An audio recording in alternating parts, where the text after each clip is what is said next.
25 जनवरी 2022 police के पास एक call आता है कि एक शख्स जिसका नाम सुनील शर्मा है, उसकी लाश उसी के घर के आंगन में खून से लथपथ पड़ी हुई थी। खबर मिलते ही पुलिस मौके पर पहुंचती है। इसके बाद पूरे मामले की जांच की जाती है तो पता चलता है कि सुनील एक शरीफ आदमी है। वो ठीक ठाक नौकरी करता है और पिछले 8 सालों से इसी छत्तीसगढ़ के दुर्ग शहर में रहता है और उसकी किसी से कोई दुश्मनी भी नहीं थी। अब पुलिस की तफ्तीश का सिलसिला शुरू होता है। पूरी कहानी जब पता की गई तो पता लगा कि सुनील की वाइफ और उसके बच्चे इसी घर में, जिसमें सुनील की लाश मिली, उसी के कमरे में बंद थे।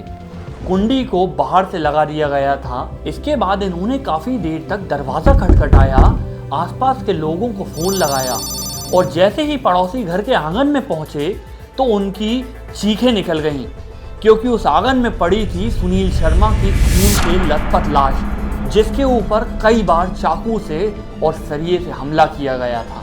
अब बदहवास और बेसुध पड़ोसियों ने जब वह दरवाज़ा खोला जिसमें सुनील की पत्नी रानी और बच्चे बंद थे, तो वह बाहर का मंजर देख रोने लगे। चीख पुकार मच गई।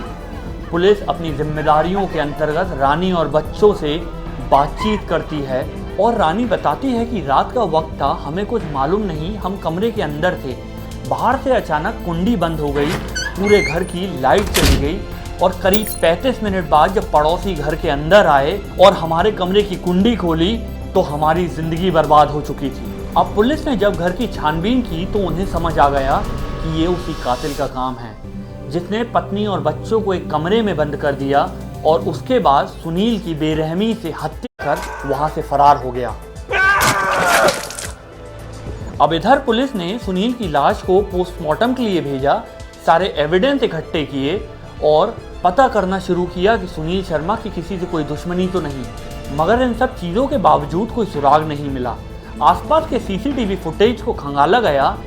अब पुलिस ने जब पड़ोसियों से, सुनील और रानी के घर वालों से बात की तो उन लोगों ने भी कोई ऐसी बात नहीं बताई जिस पे कोई शक किया जा सके। अब ये केस पुलिस के लिए एक ब्लाइंड मर्डर केस था, क्योंकि इस केस में ना तो कोई सबूत था, ना कोई गवाह था, थी तो सिर्फ एक लाश और एक कमरे में बीवी और बच्चे जो अंदर बंद थे। नमस्कार, मेरा नाम है वैभव शर्मा और आप देख रहे हैं अनसुनी दास्तां।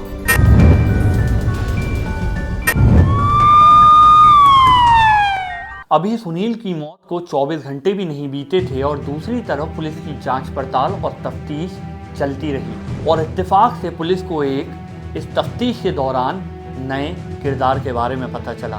पुलिस को पता चला कि एक धीरज नाम का शख्स है जिसका सुनील की पत्नी रानी के साथ काफ़ी मेलजोल था।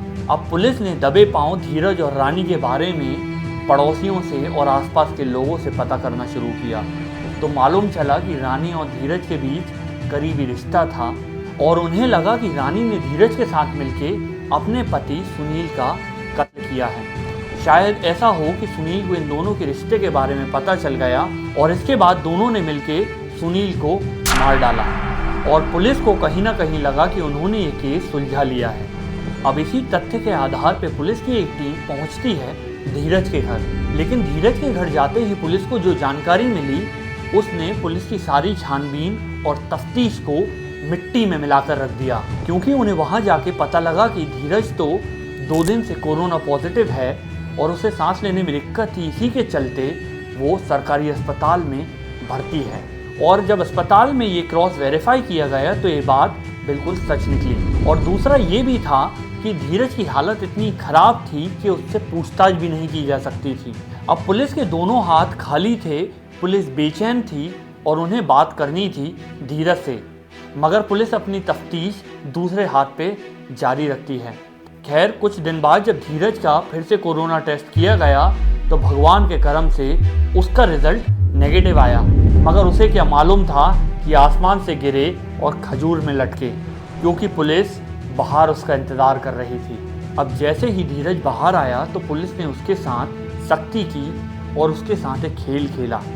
वो खेल ये था कि उन्होंने धीरज को कहा कि रानी उन्हें सब कुछ सच बता चुकी है और ये सुनते ही धीरज पुलिस की चाल में ऐसा फंसा कि वो तोते की तरह सब कुछ बोलने लगा और उसके बाद पुलिस की चाल में फंसे धीरज ने सारी कहानी बताई। अब कहानी ये थी कि धीरज और रानी एक दूसरे से बेपनाह मोहब्बत करते थे। इधर धीरज कोरोना पॉजिटिव था और उधर सुनील को इन दोनों के रिश्ते के बारे में पता चल चुका था। और इन सब चीज़ों के बीच धीरज और रानी ने एक तीसरे आदमी जिसका नाम संदीप था, उससे करीब 7 लाख रुपए उसे नौकरी दिलाने के नाम पे उधार लिए। अब इधर नौकरी भी नहीं लगी और वक्त भी बीत रहा था, तो संदीप ने इनसे पैसे मांगना शुरू किया। पहले तो धीरज कई बार टालता रहा। इसके बाद संदीप ने धमकी दी कि अगर उसे पैसे वापस नहीं मिले तो वो पुलिस में कंप्लेंट कर देगा। कैसे धीरज और रानी ने उसे जॉब के नाम पे ठगा है। लेकिन धीरज इसके बाद डर गया और उसने रानी को आगे कर दिया। तो ये दोनों इस फैसले पे पहुंचे कि 25 जनवरी को संदीप के सारे पैसे लौटा दिए जाएंगे। धीरज और रानी ने ये पैसे इसलिए लिए थे क्योंकि ये एक दूसरे के साथ में भागना चाहते थे। लेकिन जब ये पैसे इन्होंने एक ट्रैवल एजेंट को दिए, वो इन्हें धोखा देकर शहर से दूर चला गया और उसके बाद संदीप ने इन्हें पुलिस की धमकी दी। तो कुल मिलाकर दोनों को समझ नहीं आ रहा था कि करना क्या है और दोनों अजब कश्मकश में थे। अब जैसे जैसे 25 जनवरी करीब आ रहा था तो दोनों को समझ नहीं आया कि करना क्या है। लेकिन धीरज को इसी बीच कुछ ऐसे सिम्टम्स आए और जब उसने अपना टेस्ट कराया तो वो कोरोना पॉजिटिव पाया गया।